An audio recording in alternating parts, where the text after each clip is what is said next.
بسم اللہ الرحمن الرحیم۔ محترم ناظرین و سامعین، امیر المومنین امام علی علیہ السلام کی وصیت۔ جب آپ علیہ السلام کو ابن ملجم لعنتی ضرب لگا چکا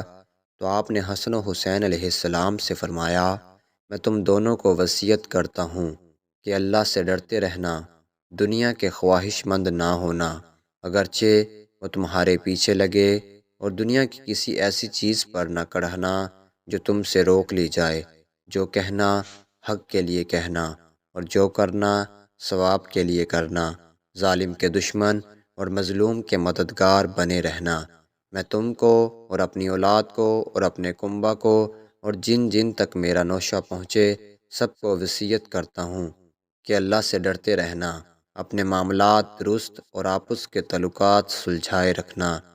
کیونکہ میں نے تمہارے نانا رسول اللہ صلی اللہ علیہ وآلہ وسلم کو فرماتے ہوئے سنا ہے کہ آپس کی کشیدگیوں کو مٹانا عام نماز روزے سے افضل ہے۔ دیکھو، یتیموں کے بارے میں اللہ سے ڈرتے رہنا، اور ان کے کام و دہن کے لیے فاقہ کی نوبت نہ آئے، اور تمہاری موجودگی میں وہ تباہ و برباد نہ ہو جائیں۔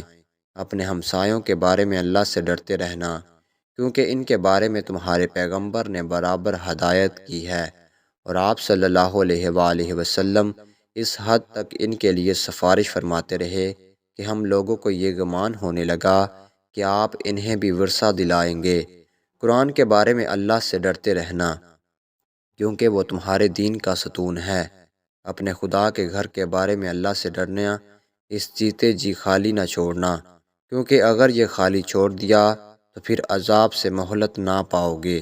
جان و مال اور زبان سے راہ خدا میں جہاد کرنے کے بارے میں اللہ کو نہ بھولنا، اور تم پر لازم ہے آپس میں میل ملاپ رکھنا اور ایک دوسرے کی اعانت کرنا، اور خبردار ایک دوسرے کی طرف سے پیٹھ پھیرنے اور تعلقات توڑنے سے پرہیز کرنا۔ نیکی کا حکم دینے سے اور برائی سے منع کرنے سے کبھی ہاتھ نہ اٹھانا، اور نہ بد کردار تم پر مسلط ہو جائیں گے، پھر دعا مانگو گے تو قبول نہ ہوگی۔ پھر ارشاد فرمایا، اے عبد المطلب کے بیٹو، ایسا نہ ہونے پائے کہ تم امیر المومنین قتل ہو گئے کے نعرے لگاتے ہوئے مسلمانوں کے خون سے ہولی کھیلنا شروع کر دو۔ دیکھو،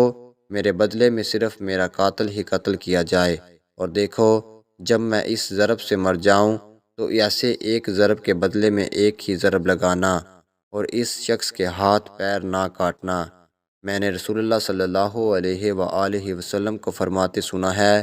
کہ خبردار کسی کے بھی ہاتھ پیر نہ کاٹو، اگرچہ وہ کاٹنے والا کتا ہی ہو۔